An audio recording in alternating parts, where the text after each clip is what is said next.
Police officers have read it. Have you ever had an all-units call? And if so, what happened? Story 1. I was doing a ride-along in college in a fairly small city in Georgia when we got an all-available units call. The address came in, the lights and siren went on, and we were hauling ass at about 120 miles per hour across town. I had no idea where we were headed until we got there. The only thing the officer said to me was, "No matter what happens, stay in the fucking car. If you see anyone with a gun, call it out on the radio like this." Showed me. "If any of us get shot, call it in and stay in the car." Then he took a deep breath, calmly got out of the car, and took off at a sprint towards a 40-person melee in front of the only strip club in town. We were the first car there. For the next 30 seconds, officers arrived and kept coming until they outnumbered the people fighting. The officer I was riding with was completely on his own for a 10-second eternity and was able to rip about 10 people apart from fighting before backup arrived. It was the single bravest and most humbling thing I've ever seen with my own eyes. When it was all over, he got back in the car with 3 drunk and beaten up dudes in the back, turned to me and said, "So, when you gonna sign up?" Story 2. 25 years ago, smallish rural town, my dad is a beat cop on patrol. My cat brings in a live mouse and is playing with it in the kitchen, and my mom is deathly afraid of rodents. So she calls to dispatch and tells them my dad needs to come home. Dispatch gets on the line and tells my dad to switch to a secured line. There's an emergency at home. My dad was driving home to take care of the issue when all the cops, probably 4, from my small town on patrol come with sirens and lights blazing on my house because all they heard was there was an emergency at my dad's house. My mother was mortified. Story 3. I remember listening to an episode of This American Life where an officer accidentally locked himself in the back of his car when he went to take a nap. He left his radio in the front, so he called dispatch and was like, "Don't make this a big thing, just send 1 unit to me." And then dispatch proceeded to call out the code for officer down, so then he heard a bunch of cars put on their sirens and raced toward him. Story 4. Obligatory, not a cop, but I once got an all-unit call to my house. Backstory.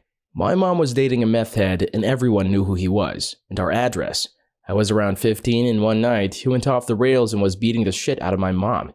I got involved just in time to see him swing at my sister, who was 7 at the time. I ran for the phone and called it in.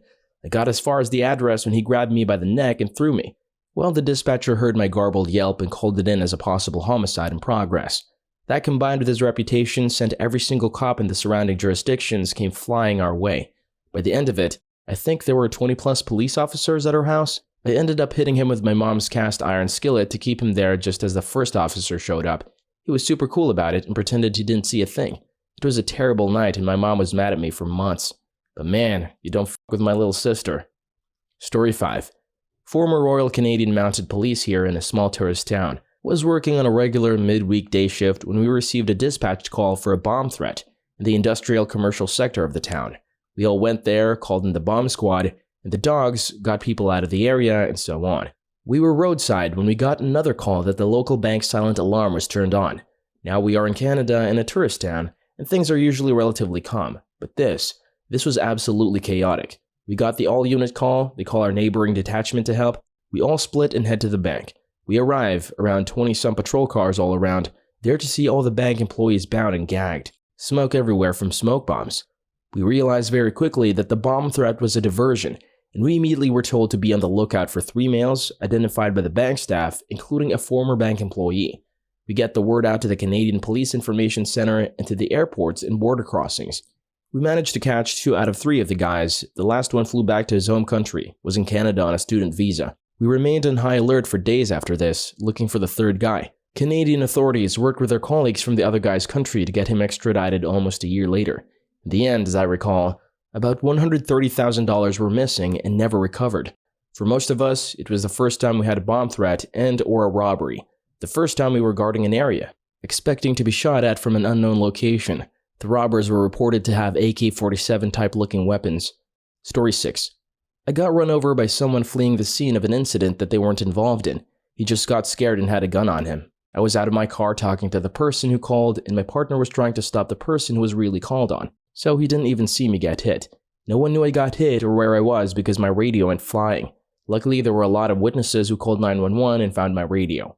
I confused the dispatcher because I was in so much shock that I came over radio talking like I normally do, but I was bleeding badly from my head and broke my leg. I didn't feel the pain for about 2 hours, so I had that call come out because of me. I'm also pretty sure a policy got made because of me too.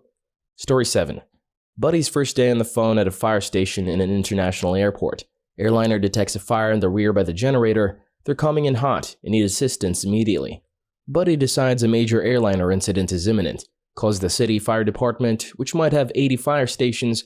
They all send every unit, expecting complete mayhem. The airplane lands safely. False alarm. About 200 fire trucks are lined up for miles outside the airport. No one was able to get in because the gate was closed. My rookie friend botched his all units call. Edit. It was a false alarm, not sure if that's clear. Story 8. Not an officer, but I'll share one of my buddies. He was an older gent who has passed on now. But if Reddit had been a thing when he was younger, this would have been a top TIFU. Today I fucked up. When he was still new, he worked in a larger city. They had just gotten the shoulder mics. You know, the ones every cop has now mounted up by their mouth so they can call in easier. When new to them, they wore the cord in front of their shirts, always in the damn way.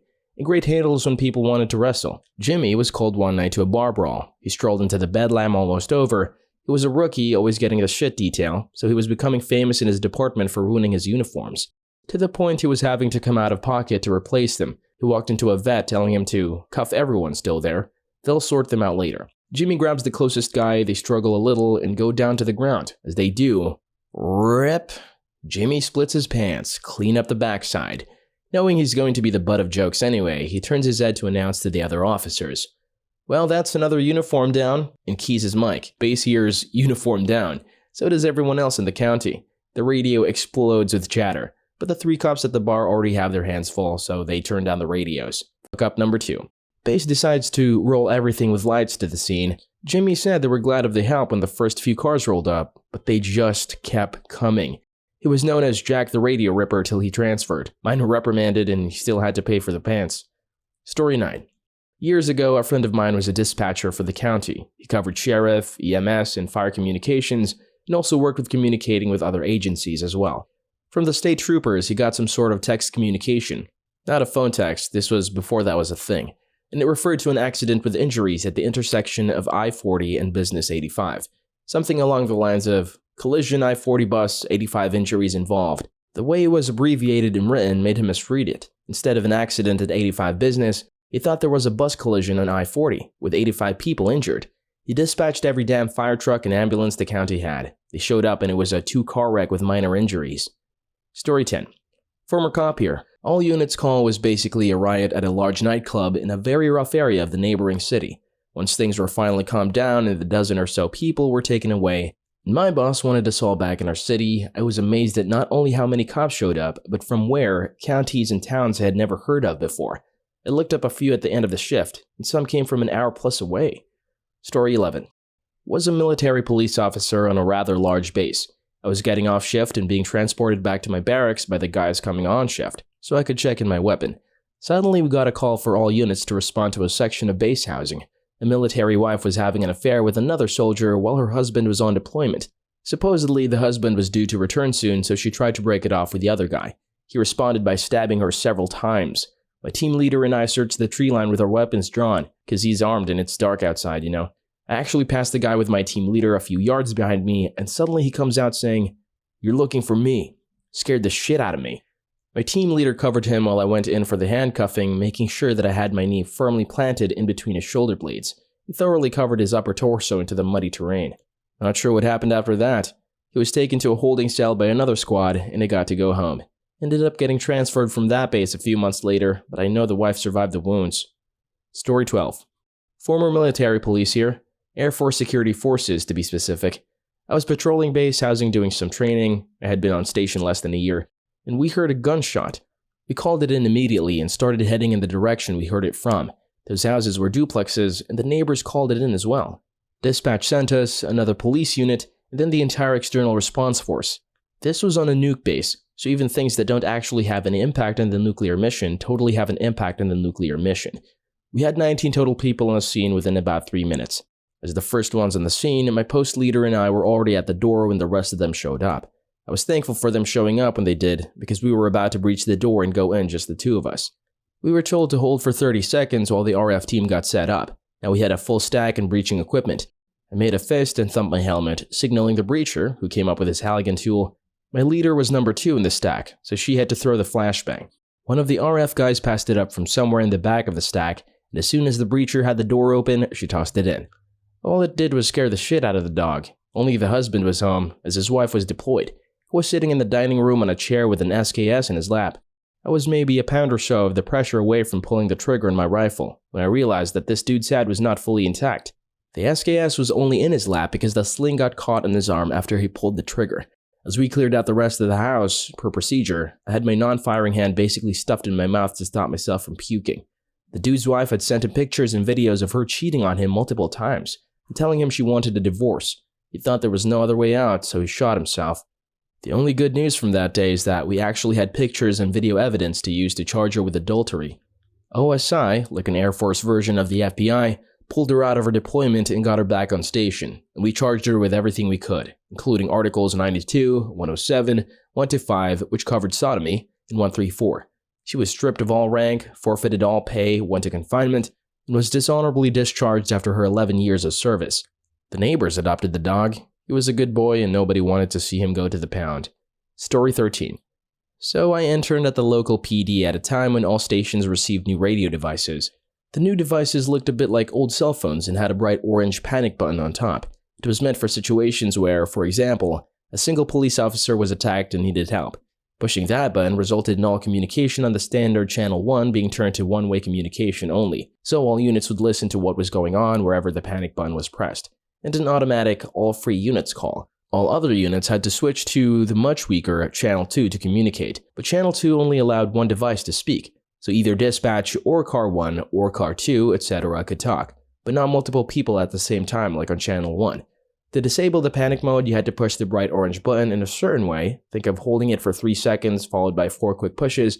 It could not be done remotely. This happened in a rather large city where some police stations are closed at night, usually the ones in the suburbs where few calls come in. That night, an older PO closed down the most remote station in the suburbs and decided to shut off the radio devices. You guessed it, he pushed the panic button on top because he thought that's where the devices were to be turned on and off. Without realizing what he did, he locked the station and went home. Since it was the first day of using the new radio devices, quite a few officers were unsure how to turn to channel 2. Basically all communication was blocked.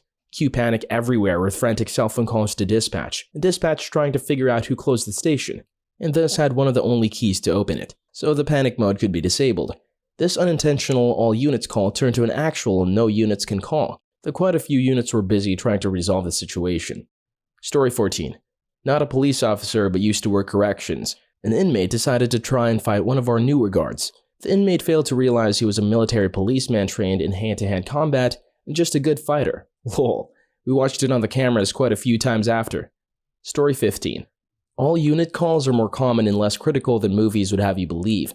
What you may be referring to instead is a code swordfish. A memorable one a few years back was during a celebrity night. They were doing this charity event with a couple of famous personalities, among which was Helen Mirren.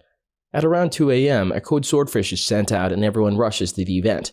The scene was a coke-fueled bedlam of apocalyptic proportions, people screeching and tearing at each other's faces, and men biting into a live cat, in a pool filled with foam, chlorine, and offal. And in the middle of all this was Dame Mirren. She was riding bareback on a fat, hairy man, slapping her thighs in excitement and screaming her head off.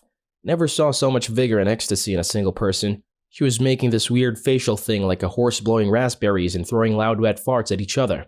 We tased her, but she ran butt naked into the street, climbed a palm tree and swung away from tree to tree. We caught her a day later when the coke wore off, and she crept into a local kitchen farm to sleep. Story 16.